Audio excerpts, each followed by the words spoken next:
British Pathway where dreams come true. Hello everyone, my name is Wahid and I'm from British Pathway. आज की जो video है ये special उन लोगों के लिए है जो यूके में विजिट के तौर पे जाना चाहते हैं। देखें, सबसे पहले एक बात समझने की कोशिश करें। यूके जो कंट्री है वो किसी सूरत में भी आपको रिफ्यूज़ नहीं करता वीज़ा देने में, लेकिन उसमें आपको जो एम्बेसी की गाइडलाइन है उसको समझना बहुत ज़रूरी है। देखिए, जो ब्रिटिश पाथवे है वो इस बात पे पूरा मुकम्मल यकीन रखती है कि थाईलैंड से ज़्यादा यूके का वीज़ा लेना आसान है। देखिए, इसमें ये लेकिन ये है कि आपको उस सिस्टम को समझना पड़ेगा और ब्रिटिश पैथवे के पास बहुत ज़्यादा ऐसे कैंडिडेट आए हैं जो यूके में जाना चाहते थे, लेकिन उनके रिफ्यूज़ल लगे हुए थे यूके के भी, और दूसरे कंट्रीज़ के अंदर भी उन्होंने अप्लाई किया था और उनको वीज़ा नहीं मिला था। इसके बावजूद हमने अपनी कोशिश की, अपने तरीक़ेकार से उनका केस प्रोसीड किया और उनके सक्सेसफुल जो वीज़े हैं, वो अल्हम्दुलिल्लाह हमने लगवा के दिए हैं।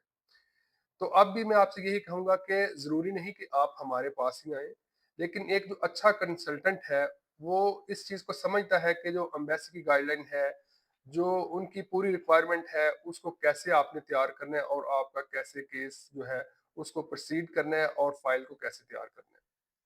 देखें, इसमें जो मेन चीज़ है, वो आपकी डॉक्यूमेंटेशन है। डॉक्यूमेंटेशन सारी चीज़ें बड़ी अहम होती हैं, लेकिन जो रीढ़ की हड्डी का किरदार अदा करती है, वो है आपकी बैंक स्टेटमेंट। ठीक है जी? अगर आप विज़िट पे ऊपर जाना चाहते हैं, तो देखें, बिज़नेसमैन भी जा सकते हैं और एक आम बंदा भी जा सकता है।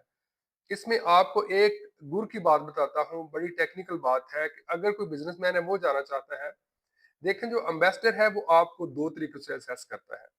हो सकता है कि आप जब बिजनेसमैन के तौर पे विजिट अप्लाई करना चाहें, तो आप सिर्फ बिजनेस की जो चीजें हैं, बिजनेस की जो बैंक स्टेटमेंट है वो अप्लाई करें, जो आपकी पर्सनल है उसको ना करें।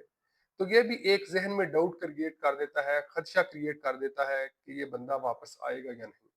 तो इसका बेहतरीन हल यही है कि आपकी जो कंपनी है, जो बिजनेस है, उसकी जो बैंक स्टेटमेंट है वो अलहदा से, और आपकी जो अपनी पर्सनल बैंक स्टेटमेंट है जिसमें आपके घर के एक्सपेंडिचर्स करते हैं, उसकी अलहदा से स्टेटमेंट, ये 2 स्टेटमेंट बहुत ज़रूरी है। तो इसका अरेंज करना और इसको पुट अप करने से आपका वीज़ा जो है वो मिलने में काफ़ी आसानी हो जाती है। और फिर उसके बाद ये है कि देखिए, जब आपकी जो टैक्स रिटर्न है, ये भी बहुत अहम है। इसमें भी लॉजिकली, जैसे कि मैंने आपको बताया कि जब आप अप्लाई करते हैं तो बैंक स्टेटमेंट आपकी बिज़नेस की भी होनी चाहिए, आपकी पर्सनल होनी चाहिए। ऐसे ही इस चीज़ को तक़वियत देने के लिए, अपने केस को कवी करने के लिए, मज़बूत करने के लिए, आपने जब टैक्स रिटर्न देनी है तो उसके अंदर भी दोनों चीज़ें होनी चाहिए। ठीक है जी? जो बिज़नेस की टैक्स रिटर्न है वो भी हो, जो आपकी पर्सनल है वो भी हो। तो इसमें ये है कि बड़े बैलेंस के साथ आपको जो आपके एक्सपेंडिचर्स हैं उसको निकाल के आपकी जो सेविंग है वो अलहदा से शो हो रही हो कि आपकी रिटर्न के अंदर क्या है। तो आपका एंड जो बैलेंस है क्या है।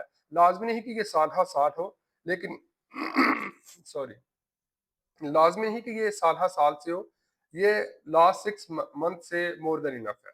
ठीक है जी? और उसके बाद जो बाकी चीज़ें हैं वो तो है ही सही, लेकिन वो कॉमन चीज़ें हैं जी। आपका पासपोर्ट होना चाहिए, आपके पास एयर टिकट होनी चाहिए, आपके पास होटल की बुकिंग होनी चाहिए, आपके पास टीबी जो टेस्ट है वो पास होना चाहिए, वो क्लियर होना चाहिए आपका। ये कॉमन चीज़ें, ये तो ठीक है, इनकी भी एक अपनी अहमियत है।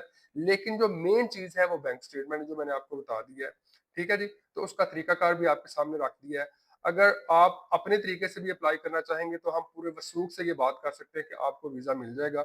अगर फिर भी आप समझते हैं कि आप इतना अच्छे तरीके से फाइलिंग नहीं कर सकते, तो आप ज़रूर हमारी खदमात लें, तो हम आपको अच्छे तरीके से गाइड करेंगे, आपका जो वीज़ा है वो अप्लाई करने में आपकी हेल्प करेंगे, आपको सर्विस प्रोवाइड करेंगे, और पूरी उम्मीद है कि इंशाल्लाह आपको वो वीज़ा मिलेगा। और ये जब सारी चीज़ें हो जाती हैं तो उसके बाद एक वीएफएस है जिसके थ्रू आप अप्लाई करते हैं, जेरी के थ्रू। तो उसमें ये है कि आप अपॉइंटमेंट सेट करते हैं। अपॉइंटमेंट जब सेट करते हैं तो आप जो डॉक्यूमेंटेशन है उसको अपलोड करते हैं।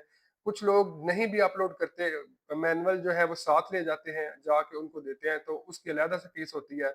और उसके बाद फिर ये 3 से 4 वीक लगते हैं और आपको वीज़े का जो हसूल है वो हो जाता है। तो ये सारा तरीकाकार है जो आपके सामने रखा है। उम्मीद है कि आपको वीडियो अच्छी लगी होगी।